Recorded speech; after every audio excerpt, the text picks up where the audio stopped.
This is a beautiful 916 ranch owned by Terrell and Charlene Shelley out of Cliff, New Mexico. Sits in the southwest corner, actually butts up against portions of the Gila Wilderness. Terrell is a fourth generation rancher on this beautiful ranch. He's also a third generation lion hunter, and he has to be considered one of the greatest, the finest dry ground lion hunters this country has today. He can actually saddle up a mule and gather his dogs and go lion hunting right out of his front porch there. So it's a beautiful ranch. His main headquarters is right below us, as you can see. And so get ready because we're getting ready to interview a fabulous lion hunter, Mr. Terrell Shelley, Cliff, New Mexico. Okay, today is March 28th, 2003. We're at the 916 Ranch out of Cliff, New Mexico, home of Mr. Terrell Shelley. Terrell, you want to tell us a little bit about yourself, where you were born, that sort of stuff? Yeah, I was born in Silver City and I was raised here on this ranch. My great granddad homesteaded here 1884 and we've been here ever since. My dad used to hunt and they started hunting years ago and with hounds, and we kind of been hunting ever since then. Uh, what particular strain of dog do you run right now? Right now we've got mostly just dogs that we've had for years that we've crossed. It's just whatever bred, a good dog to good dog, a good male to a good female, and is regardless of whether they were blue ticks or black and tans or what. Just whatever works. Just whatever works. We're the best. That's the typical lion hunter out in the West. That's mainly what they do, is like you say, is best of best. Do you have any registered dogs at this time? Not anymore. I've had some registered dogs, but I don't have any right now. I had some that Clell Lee talked me into getting some from Warren Haslauer years ago, and I had a couple of those, and then I had some Walker dogs that they sent out here from Nebraska, that from my brother-in-law's brother had the world champion, night champion Walker, and we had good luck with those dogs, but they just seemed like they were as good for this type country as those dogs that the registered dogs were. Do you remember what kind of dogs that you started out with? They had to have been your dad's dogs, I'm sure. Yeah, they had some dogs that they'd had for years that they'd just been crossing, and somebody'd have a good dog and they'd breed him to somebody else's good female, and then they'd split the pups up amongst each other. And we had some dogs that Buddy Allred bred a female he had to an old blue dog that Clell Lee had, Cougar, and that was supposed to have been, Clell told me it was one of the best registered dogs that they ever had, that they ever ordered, that came from somewhere back. I think they came from Haslauer's, but anyway, they were awful good dogs that we raised, and a lot of these dogs I got now are out of those, and then a lot of them go back to some dogs that Blue Rice raised some dogs with Old Man Lily years ago, and I've got one or two of those dogs that we still have. So those are right out of Ben Lily's. Yeah, and a lot of people claim to have dogs out of this and that, but these do go back to that dogs that Blue raised that time years ago, because Blue was our neighbor up here and he hunted with my dad all the time. Now this country right here is where Ben Lilly hunted and lived a long part of his time, right? Yeah, when he first came to this country, he came here to the ranch and talked to my granddad and got him to take him back up here, and they made a circle back up here and they saw, I think, 2 lion tracks or 3 lion tracks, and then he left out of here and came back about a week or so later, and he'd caught 2 different lions. And then he stayed around here and hunted a lot through this whole area, but he was the main reason why my dad and his brothers and my uncles and all them got dogs to begin with, because he was collecting bounty off of all these lions he was catching from the ranches. And then there at the end, he got to collecting the bounty for one lion off of every ranch. He'd take it to every ranch instead of collecting just off of who he caught it on, and so they couldn't afford to pay him anymore, so they got to getting hounds of their own. And then my dad and his brothers, they got dogs. The first good trained dog they got from Blue Rice was a dog named High that Blue gave them, that they started their pups with, and that was the first good dog that they had, and that was in the late 20s. they were just big old kids when they started hunting with hounds then. But and then Jack Hooker was my uncle, and he had dogs, and his dad, Horace Hooker, had hounds for way back, in the 20s and even before then, I think. Now, you mentioned Clell Lee. You get to hunt with him quite a bit? Yes, sir. I spent some time with Clell over there and helped him take some hunters one winter, and I really enjoyed hunting with him because he could, you could visit with him all night, every night, and he'd just keep telling one story right after another. As long as you'd sit there and ask him questions, he'd keep telling them, and really a real colorful, interesting guy to visit with. Real friendly type guy. Dale was not as, he was more of a cranky type guy, and he wasn't as friendly as Clell was, but he would, Clell always claimed Dale was the better hunter, but I wonder about that because, Clell was an awful good hunter himself. Was Clell the oldest of the bunch? He was the older of the two, Yeah. but Ernest was, I think, the oldest one.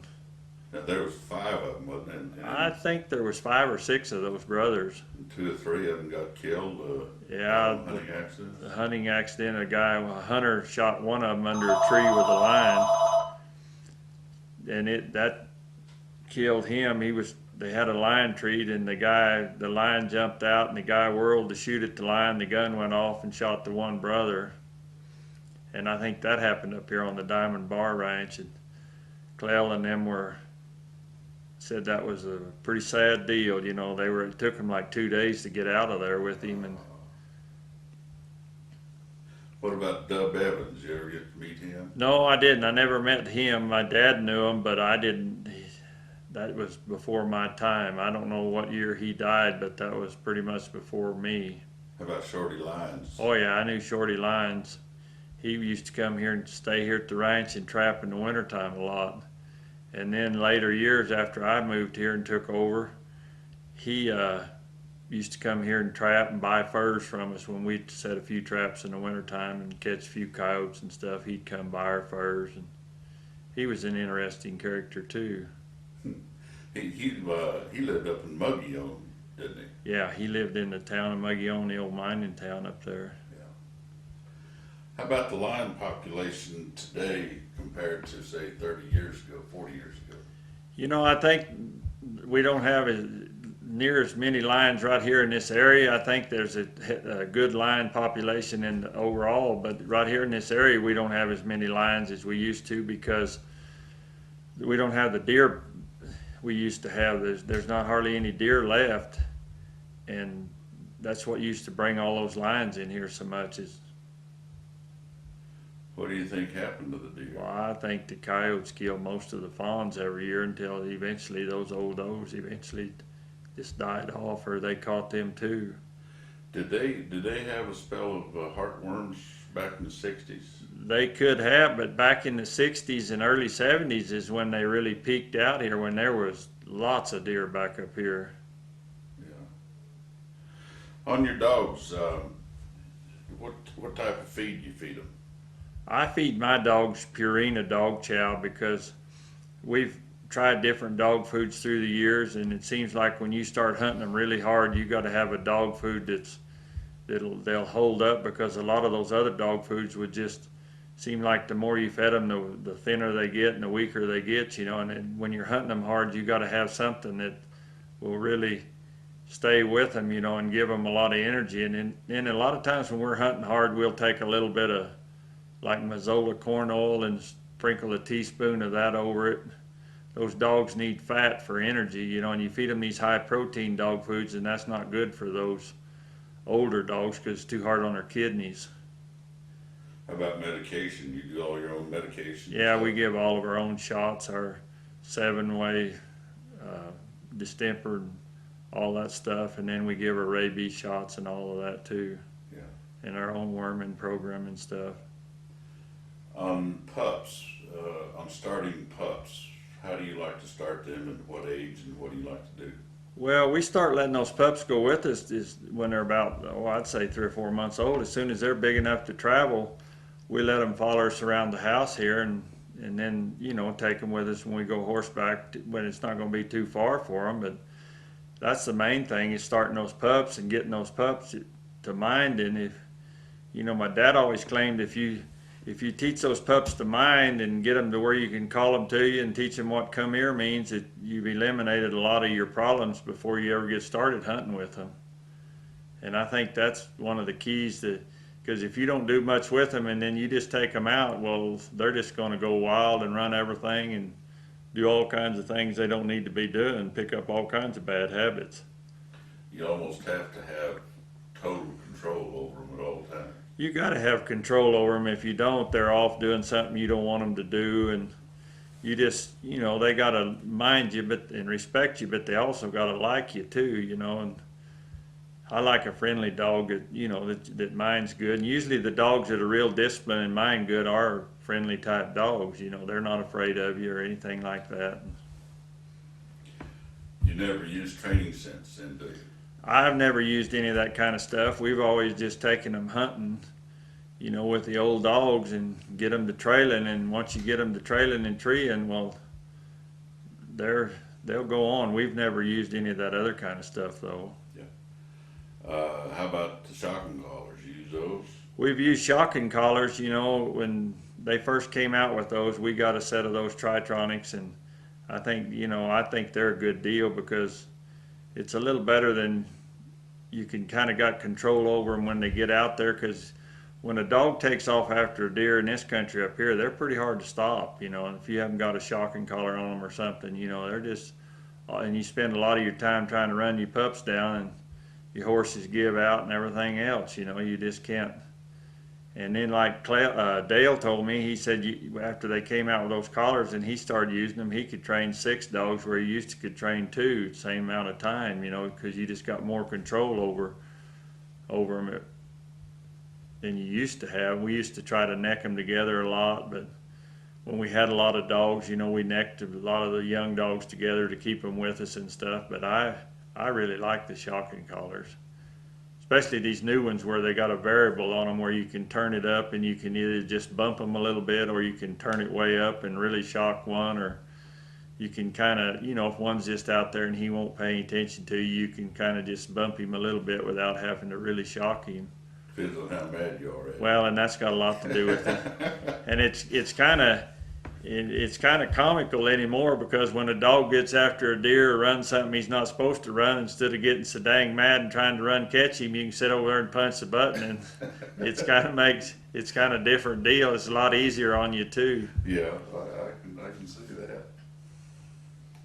When you're lion hunting, how many dogs do you like to run at one time? Oh, I like to run probably 5 or 6 or somewhere in that neighborhood or something, but we used to hunt with a lot of dogs because we had a lot of dogs and we had a lot of hunters, and we'd try to keep enough dogs where we could bust them up in 2 and 3 packs where we could hunt every day. But then a lot of times when we didn't have any hunters, we'd wind up with, you know, 12, 15 dogs at one time hunting with us, and that's a little bit too many, but a lot of those weren't carrying their weight. They were just pups and young dogs and stuff like that you just need to go till they learn something. It's kind of tough hunting with that many dogs, but probably 5 or 6 is a good number to hunt with. But that 5 or 6, now you don't yoke those up anymore. You just let them all go. We just turn them loose here and ride off here horseback, and they'll follow us all day, you know, and then they'll get out and hunt and strike and pick up whatever you're trying to get them to find. You know, those old strike dogs, they know what they're looking for. You don't have to be trying to show them what to do. They know what they're doing, and they'll pick it up and get it started. But we've never led them or anything like that. It's all been by voice command. Just holler at them, make them come on, go with us, and you know, they mind awful good. And to hunt the way we hunt, they got to mind, you know, or else you won't get back here at the house with them if you don't. Yeah. I think if any lion hunter or even the bear hunters are going to be successful, they have to take care of their dogs and their stock, their horses and mules. Oh yeah, that's, you know, if you're doing it for a living, that's your livelihood, and it's just like anything else. You got to take care of it, or it's not going to produce for you. Yeah. Same with your horses and mules, whatever you're riding. You know, in this rough country, you've got to take care of them and feed them.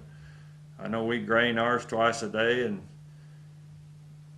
and hay them, you know, too, and that keeps them, and plus using them every few days. We try to rotate them around where we're not using the same one day in and day out, because this country, after they carry you all day up here, you know, they need 2 or 3 days rest. They're all shod too. Oh yeah, they're all shod. You got to have them shod up here in this country, and you got to have horses and mules that are kind of raised in this country and know this type country, because if you don't, you bring them up from the flats down here and they don't know how to get around. And we've had people bring horses up here through the years, and they just seems like they have all kinds of problems with them. They don't know how to get around, and those are the kind of horses that'll hurt you up here. Well, too, there's all kinds of boogers out there. Well, too. yeah, and they'll find them too. Yeah. Would you rather run a lion or a bear? Well, I'd rather run a lion any day than a bear. This country's so rough up here that you get after a bear and you'll see your dogs for about a few minutes, watch them get started, and if it's a very good bear track, they're gone. The next time you hear them, they'll be treed somewhere, you know, and you'll spend half a day trying to find them. Yeah, if not longer. Or trying to follow them, you know, because you'll just hear them as they're topping over the next ridge. And this country, you don't get around it too awful fast up here. A lot of people who are just starting out, they think those bears are easy to catch because they're big and fat and slow, but that's not the case. Well, it may be the case in some other areas where you can get around that's more rolling hill type country, but not up here, you know, and they're just too, and if they're not fat now, when they start running, they're hard to stop. Yeah. And it gets your dogs, you know, after you run those bear a while, and you can sure ruin a good pack of lion dogs running bear with them, because they get them so wound up and they run and bark and they want to just run and bawl, you know, and go on, and then after you get back in the fall, get through and go back to hunting lion with them, it's sure hard to get them to settle back down and get them to cold trailing a lion again, you know, like you need them to do. So you won't run bear at all with your lion dog? Oh, I used to, but I don't anymore, because I don't care about running them, period. You know, I've asked that question to all the lion hunters, and every one of them say the same thing. They don't want anything to do with those nasty bears. I run enough of them bear that I don't need to run them anymore. And Yeah, they all say that that's all they want to do is just run a lion, nothing else. if the bear really get fat on the acorns, you know, you can have a lot of fun taking some bear hunters and get into a good acorn crop where it's just loaded with bear.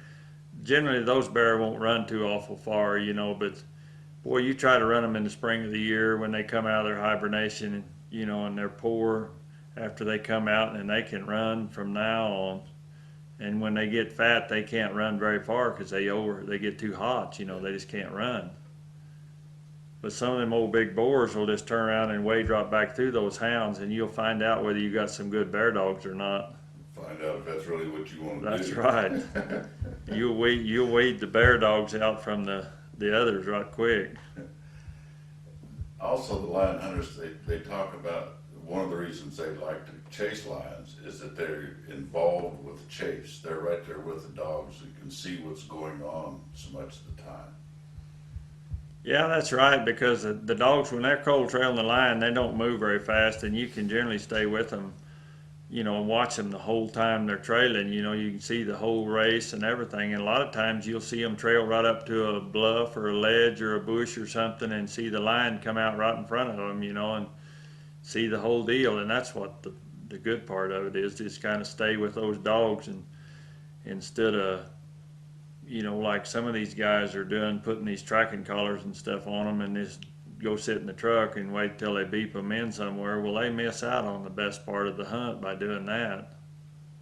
Now, you don't rig your dogs or hunt off of snowmobiles or ATVs or anything. No, it's all done off of horses and mules. I've never done any of that kind of stuff. You know, we've just hauled around to different ranches and hunt, but as far as hunting out of a vehicle or snowmobile or four-wheeler or anything like that, I've never hunted like that. I think you're taking away for a lot of the sport of it when you do that. I think the hunting it on horses and mules and just take your dogs and leave and go hunt until you find a track, I think that's the best sport there is as far as doing it, is the way to hunt lions.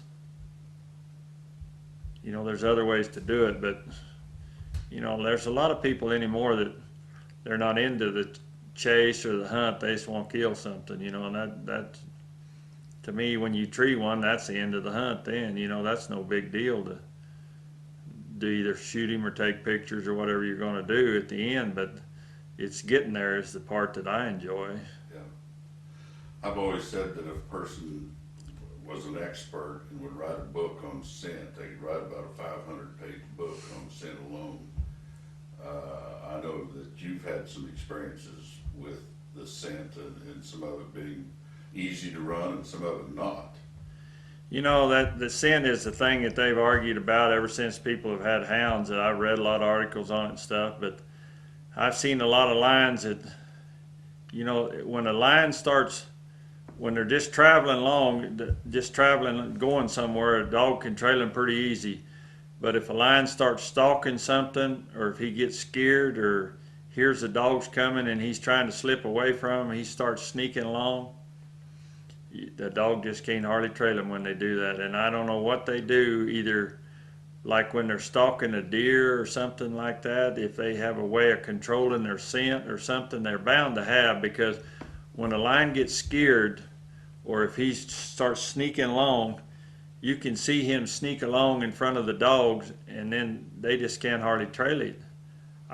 We was down there and hunting on a ranch here a few years ago, and this guy was coming off to a spring there up in some really rough country, a lot of bluffs and rims in there, and this guy said last summer they had a fire up here, and there was a lion come out from this spring here when we rode up. And we rode up there, and there come a lion out of that spring, just right where he was pointing at, just as he said that. And we took the dogs over there and put them on it, and they trailed that thing like it's a week old, because that lion, he went to sneaking out that hillside, going from bush to bush, just trying to stay hid. And when he went out there, I mean, they couldn't trail him, and that guy kept thinking there's something wrong with my dogs. And I said, well, the way that if he get up and run, they could really catch him then, but they can't trail him when he's sneaking along like that. And I've seen that happen several times. I know one time we hit a lion that had killed a deer, and they trailed it up to a bluff, and the lion was laying in that bluff, and he slipped out there and jumped off of that bluff, and we saw him jump off of the bluff. And they took the dogs around there and put them on it. Well, they trailed it pretty good, and that lion would go to a tree, and then he'd tree, and then he'd come out of there, and then he'd leave again. And we trailed that thing all day long, and finally we saw it several times sneaking along in front of the dogs. And finally late that evening we saw it sneaking along the hillside that come around under us, and I just had a pistol, and I got shooting at it, that pistol, and hit it in the leg, and it run off of that hill, and the dogs saw it then, and they run down there, and that thing turned and come right back up the hill, and the dogs had overrun it, and when it would come right back up its track, and then they'd have to go straighten it out again. They did that 3 or 4 times, and finally this one dog figured out what it was doing, and it turned with it, and when it did, they caught it there on the ground. But I've seen several instances like that where they pull that sneaking along. And then I saw one lion here I guess his last winter, that the dogs treated, and just as we rode up to the tree, it jumped out and broke the run and come out the hillside across the canyon from us, and we watched it, and the dogs, it went behind the bush, and all the dogs were really running, and they run by that bush, and when the last dog went by, the lion come out of the bush and come right back up its tracks and jumped in the tree there, and we just sat there to see what was going to happen. And we watched those dogs for probably 10 or 15 minutes. They'd come back, and they'd try to go because they didn't want to come back. They kept trying to go on with it. And finally this one old dog, she figured out what's going on, and she winded it. She made a circle around there trying to pick it up, and she winded it and went over there to the tree and went to treeing. Also, some of the guys have told me about when a lion just gets in a steady trot, that those dogs are going to have a horrible time trying to catch that lion. Well, when they jump a lion, if he'll get up and run, they can run him just as fast as they can go. But if he hits that long trot, he can trot forever. He can't run very far because his lungs are so small, and he runs out of air right quick. And he'll tree pretty quick when he gets up and runs like that. But if he hits that long trot, and a lot of these lions that's been messed with will hear the dogs coming, and they'll get up and start trotting off. and they'll make those little curves and turnbacks and stuff like that, or come back up their tracks, and when they start doing all that, every time they do one of those, you takes 15 or 20 minutes to straighten it out, and you're that much further behind him. Sometimes when you get after one of those lines, you're further behind them in the evening than you was when you started. Yeah, all the line hunters have mentioned that they've experienced that same thing. Do you consider this dry ground hunting here? Oh yeah, this is dry ground hunting here, especially after the moisture goes out of these mountains. You know, there's a little moisture now, but when you try to hunt up here in the snow in the wintertime, it's usually the freezing and thawing so bad that it messes you up so bad you can't hardly trail them. You know, they'll hit the patch of snow, and then the sun will come out and melt that snow while you're trying to trail it, and it just erases all the scent. It makes it awful hard to do, but yeah, this is dry ground hunting. So you in actuality, you've really not hunted too much in snow. No, I've hunted just when it comes to snowstorm here, you know, in the wintertime when there's quite a bit of snow, but it doesn't usually last very long here. It's usually gone within a couple of 3 days. But like I say, it's kind of, the line, if you hit them when in a deep snow like that, you can almost catch them with one of these little terriers, you know, in the deep snow. It's not like hunting them on dry ground.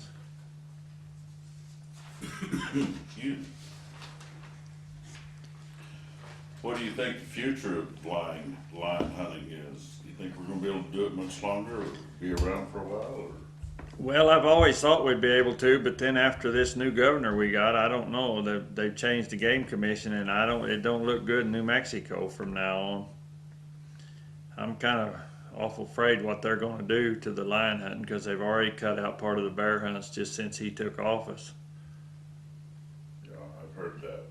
So I'm kind of afraid that they've been trying to stop the lion hunting for years, and he made the statement the other day that the ranchers have had control of the game commission too long, and they were going to change all that. So I kind of look for them to really take after a lot of these hunting. Same thing's going to happen in Arizona.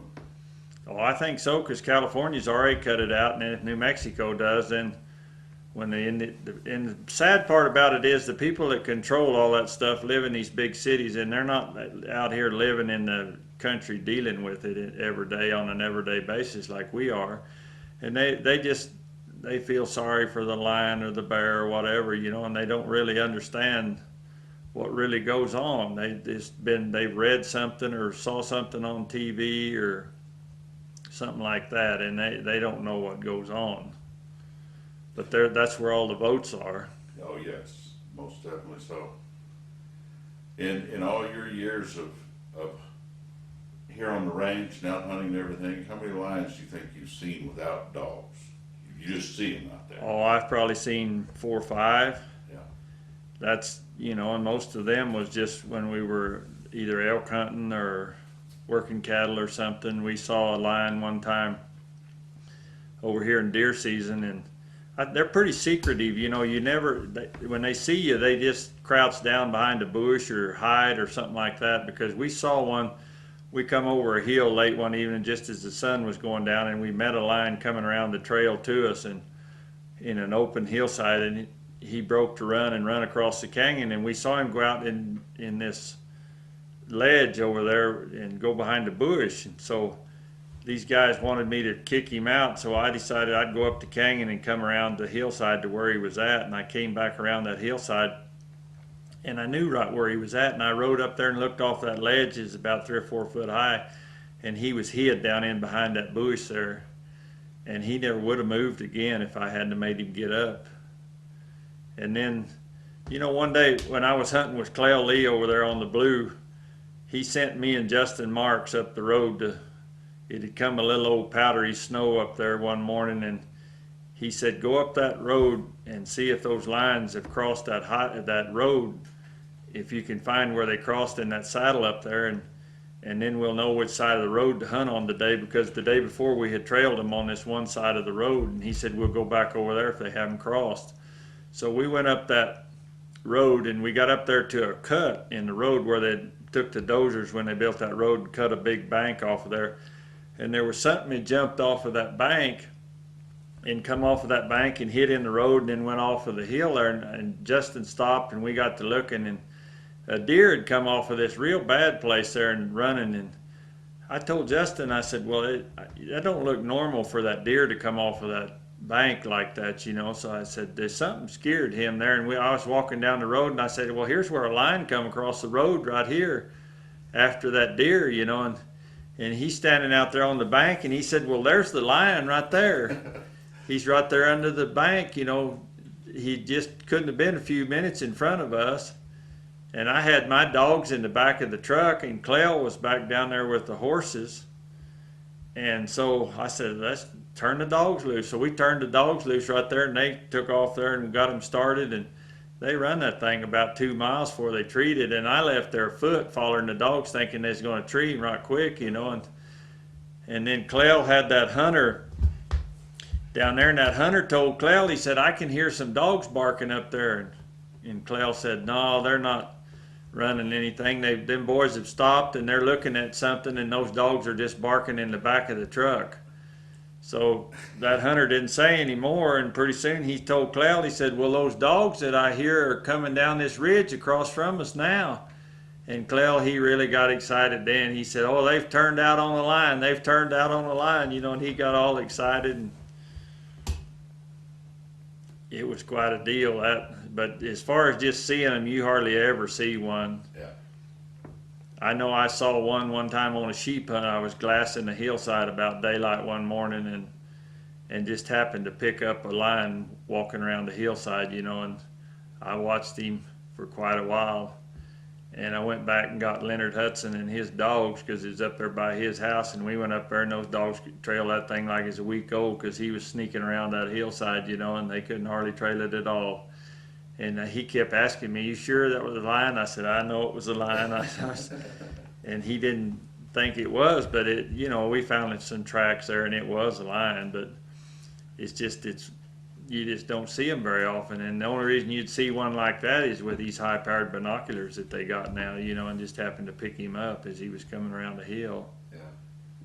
I think I've seen 3 in my lifetime, and that was back in the 60s when I was doing a lot of deer hunting. That's when I saw them, but only 3. I think it was J. Frank Dobie, and when he wrote the book about the legend of Ben Lilly, said that, quoted Ben Lilly as saying that lions are sometimes uncommonly cautious. Yeah, they are. Yeah. You know, and the minute they see you or see something, everyone I've ever been around, they just crouch down. Just like a house Just cat. like a house cat. Even when the dogs have them bait on a ledge or something, and they'll see you coming, they may be laying out there, but they'll see you coming, and they'll kind of crouch down, you know, and try to hide themselves where you can't see them, and they're watching you to see if you see them or not, you know. Yeah. What about doubling back on their track?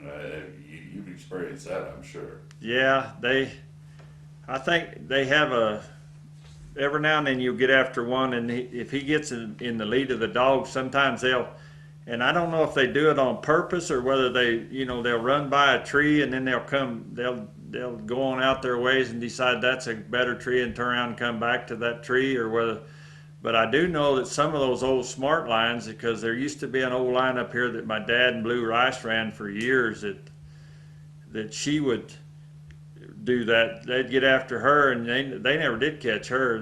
They run her for about 10 years up here, and she'd run up there, and then all of a sudden it'd just dead end, and they'd find maybe 50 or 100 yards back up the trail where she went and then come back and turn off and go a different way. And it really helped those dogs. It trained those dogs up to where they got to where they knew her, you know, and knew that when it come to a dead end like that, they better go back and go to checking it and see where she went, because she was awful smart like that. And I think Blue finally killed her with the rifle, just saw her slipping along in front of the hounds across the canyon. But she'd hear those dogs coming and she'd get up and leave. They'd messed with her so much, you know, and once you get one trained up like that, you know, like my dad used to say, if a lion was really smart, there ain't a pack of dogs in the country could catch him if he was really smart. Which they're getting some of these road hunters and stuff are training some of these lions up now to where they're getting hard to catch. Some of them are. What's the biggest lion you ever Oh, the biggest line that I ever caught and weighed 165 pounds, field dressed, but it was right at 8 foot 8 or 8'1", I think, long. And then I've caught another and it was right at 8 foot, but that's about the biggest line. And, you know, I've heard of bigger lines, but I didn't see them. You just hear about them, you know. And you catch a line that weighs 150, 160 pounds, that's a big line for this country.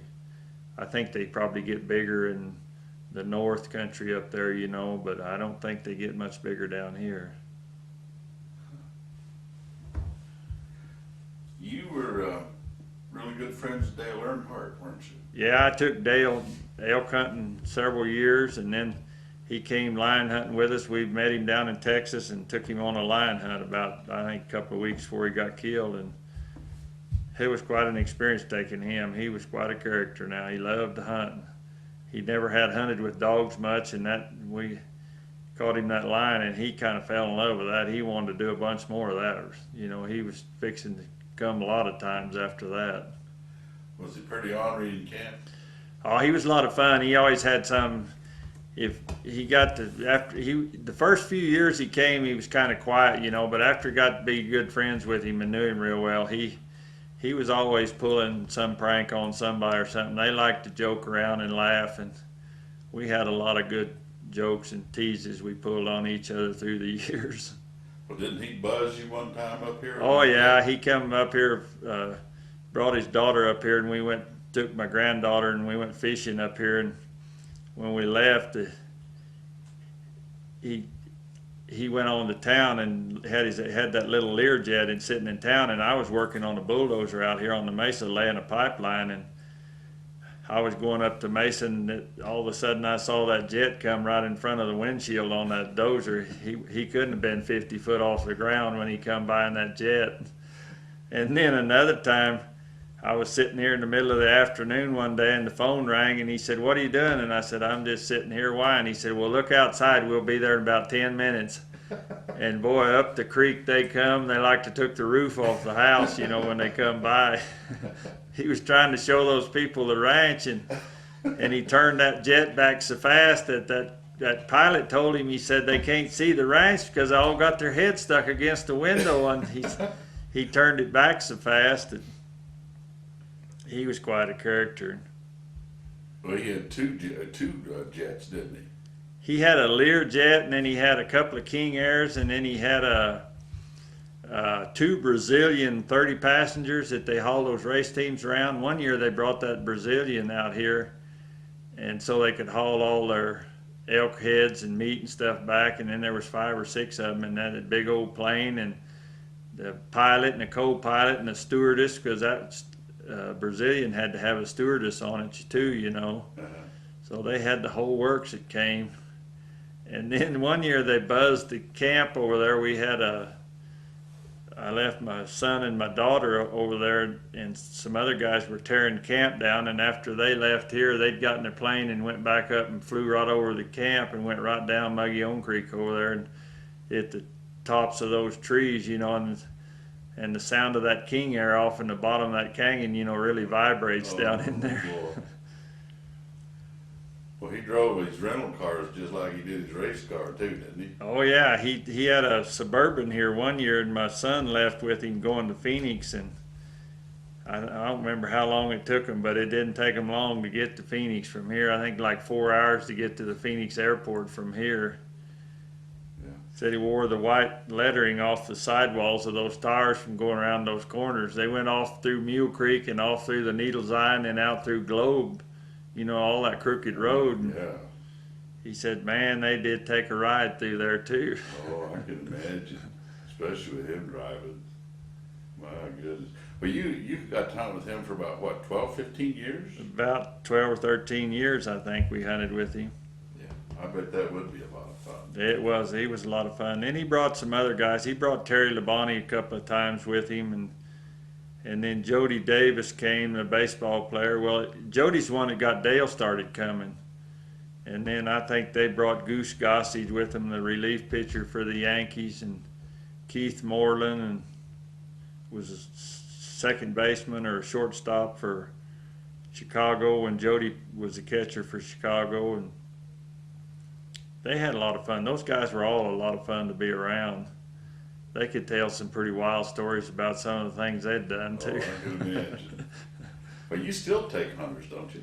I take a few, but not too many anymore. I still take some of Dale's group. Still comes every year elk hunting, and we don't take many lion hunters anymore. Just occasionally somebody that wants to go that we've taken before or something like that. We've kind of slowed way down on all that stuff.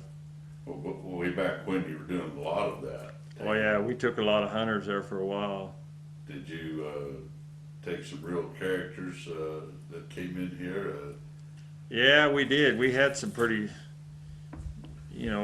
different guys. I took some doctors out of El Paso. I had a whole clientele of them. All those doctors came with us through the years, and we had just, we made a lot of awful good friends out of all of them, and some of them turned out to be real characters. And we had some airline pilots that, now those guys were something else as far as characters. They could tell stories and talk all night long. Did you have some that you didn't want back? Oh yeah, we had some that we didn't ever book again. But we never did advertise or anything. All ours was by word of mouth, so we didn't get very many of those kind of guys. Most of them was friends of friends that we'd taken before, and they kind of knew that, don't send us anybody that we'd have problems with. So most of them were pretty good kind of people. Almost all the lion hunters, the very successful lion hunters of the day, they don't advertise. Well, boy, if you advertise, you get a little of everything then. And I mean, you get a lot of people that you just sure don't want to hunt with. They're not very fun because, like my dad always say, if you want to find out what kind of guy he is, just go to camp with him for 4 or 5 days and you'll find out what kind of personality he's got right quick. He said because his front he's putting up will show up in 2 or 3 days. Yep. Yeah, I'll agree with that. Looking back, would you have changed anything? No, I wouldn't. I might have hunted a lot more. That would have been the only thing I'd done. But you got to kind of work to keep things going, so you can hunt. Now you live here on a big ranch that you was actually born on, really, 4th generation rancher, and you're so far out here that you still don't have electrical power. But there are people all over this country that give anything to have the life that you have. And I know that you enjoy it. And having said that, is there, not being the rancher now, is there something that you secretly would have liked to have done? Well, not really. I've got to do a lot of things, most everything that I've ever wanted to do. I've been to Africa several times, and I really enjoyed doing that. You go over there and you see those lions over there, and they're a little bit bigger than our lions, and Yeah. you get a good look at one of those, and you see a lion track over there, and the first lion track I saw over there, I thought was a big track until I saw a big track, and it's about the size of a saucer, one of those big lion tracks, but they look just like our lion tracks, except they're bigger, in the same way with the leopards. They look just like ours. In fact, a leopard track and a lion track, you can't hardly tell them apart. How about scrapes? Well, you see those scrapes over there, those lines over there. Now, when you see one of those lion scrapes in Africa, that's a scrape. Now, it's a big old wide thing, but these lines that we got here, they scrape a lot. And I guess everybody claims they make them with their front or their back feet, but I'm sure they make them with their back feet, after things I've seen, and you see scrapes against a pine tree or against a bluff or something where there's no way he could have made them with his front feet, and then watching these films on TV, and then and then Clell told me too, all of those they had in captivity, they watched them for years, and they all scraped with their hind feet, so I'm pretty sure they do. I told you about Wiley Carroll writing everybody, want to know what they thought, and everybody thought it was 50-50. I read that book he wrote about that. Daryl Fry knew that I was going down there to interview him, and Daryl said, "Be sure and ask him." And so I did, and because Daryl Fry told me, he says he won't answer it. So I asked him about it, and I said, "What do you think?" He said, "Well, I don't know what to think about I'm pretty sure they make them with their back feet. You know, I don't know. Different guys I've heard argue the other way around, but I think the only time they use their front feet is when they're covering up a kill or, you know, scratching around doing something like that. But when they do that kick with their back feet and then squirt that urine on it, it has to be done with their back feet. Yeah. Especially after you've seen them do it. Especially on these wildlife films where they get all that stuff, you know, and they film them doing all that. Well, after you've seen it done, there's no doubt then. Your son lives in Phoenix? Yes. What does he do over there? He works for a construction company over there. Does he like lion hunt? Oh yeah, he loves to lion hunt. He's hunted. He's helped me take a lot of hunters through the years, and he likes to hunt bunch. But he, you know, he has to make a living and work somewhere, and that's where the money is in those big towns. Now your daughter is married to a rancher here too. Yeah, and they got a place over here this side of Silver that they take care of, and he's got hounds too, and he likes to hunt quite a bit too. Got some pretty good dogs. Anything else you'd like to say or talk about? No, you know, I was wondering, you know, you get to talking about the people that influence you a lot. There, you know, when I was a kid growing up, my dad hunted a lot, and he had a lot of friends that hunted, you know, and all of my dad's brothers hunted, and they were all good lion hunters. And Jack Hooker was an uncle of mine, and he was an awful good lion hunter. And they hunted back, you know, the hard way in the 20s and the 30s and the 40s. And then there was two old guys that hunted with my dad a lot, Hollis Williams and Elgin Clark, and they both had a lot of dogs, you know, and were awful good hunters. And Blue Rice, my neighbor up here, was my dad's cousin, and gosh, he got started hunting way back when, you know, and he hunted up until he couldn't ride anymore. They were all, you know, you just kind of idolized those guys when you was a kid. And you couldn't wait till they'd come in the evening so you could hear all the stories they could tell, you know, and they were just awful good hunters, all of them were. Well, every ranch in this country at that time had a pack of Oh dogs. yeah, every ranch from Silver City all the way to Reserve had a pack of hounds, you know, and they hunted the year round, hunted lions and bear and everything, you know, but that's where they put seasons on all that stuff too. How about now? Is there that many hound packs? I bet I'm the only one left between here and Reserve that's got hounds. It's, you know, as far as the ranchers, there's some of these guides and outfitters around that have hounds, but I can't think of me and my son-in-law and about the only ones still ranching that got dogs. My neighbor up here had dogs, and he sold his ranch, so he's not there anymore. There are not many of them left as far as the ranchers that hunt. There's a guy at Glenwood, Sewell Goodwin, still got dogs, and he's an awful good hunter. He's got a ranch up there, and he's hunted for years. But they're just, you know, as far as the ranchers, and the ranchers started hunting out of trying to survive, you know, is why most of them started hunting with hounds. Yeah. You know, you take all over the whole Southwest, there was lion hunters everywhere because, and most all of them were ranchers too. There weren't any guide and outfitters then that just hunted. There was a few guys that worked for the Biological Survey and Animal Damage Control and that, you know, that had hounds, but there wasn't a lot of them either. I don't know how a young man can get started today as a guide and outfitter with the game seasons that they have now. It's hard. That's one of the reasons why we kind of quit running bear, because they have the bear hunts so messed up with the elk hunts in the fall that you can't hardly run enough bear to ever get your dogs trained up, you know, and Yeah. and you can't set up a camp like we used to and run several hunts through one camp, you know. You just can't do that anymore. So it's just kind of phasing everything out the way it looks like to me. Yeah.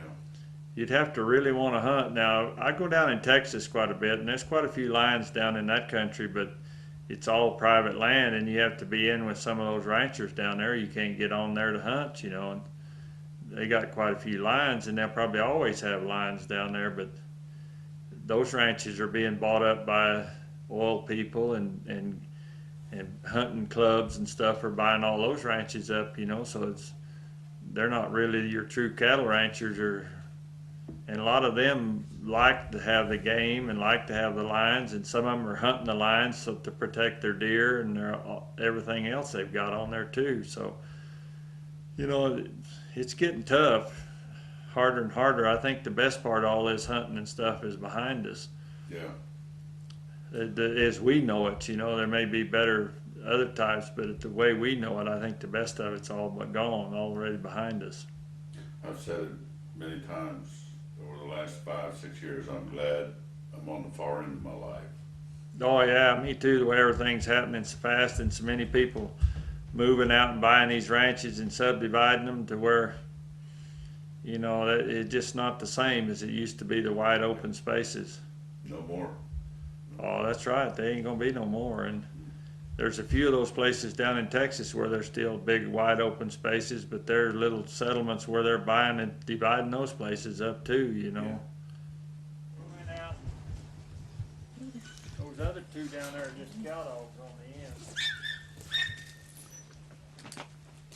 the end. This is the kennel of Terrell Shelley.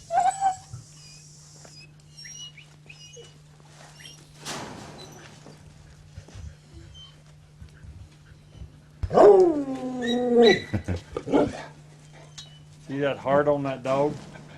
Yeah. She's got a perfect heart on her. Come here, Heart.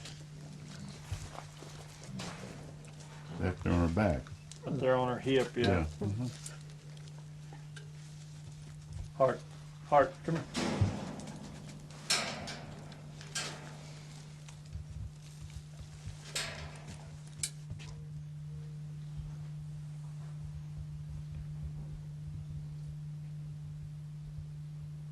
Be sure and get a picture of that $5 that I won off of Dale right there. He signed it. What did you beat him at? Oh, we got in an argument over how big an elk was.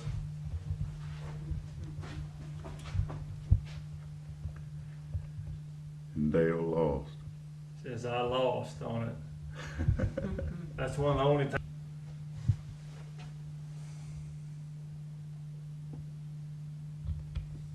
That's about a 70-pounder. That's a pretty big elephant for this day and time. They get a lot bigger, but it's hard to kill one any bigger.